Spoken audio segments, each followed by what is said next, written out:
O,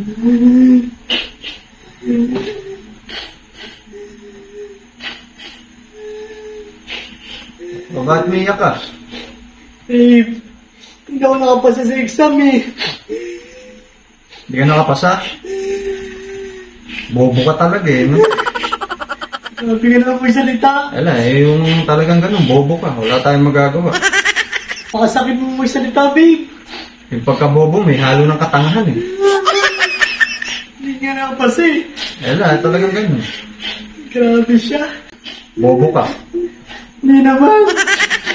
Buriin mo, entrance exam lang ang tinitake mo, hindi pa mapasa. Pangatlong take na yan. Entrance exam lang yan. Paano pa kung board exam yan? Dahil lalo na natuyo utak mo. Bobo ka talaga eh, no? Hindi ka nakapasa eh. Ano ba naging score mo? Ano yung score? Score mo sa exam. Ha? Di ba may sinagutan kang papel? Papel? Oo. Sagot? Oo. Sasalitan pala yun? Bobo ka talaga eh, no?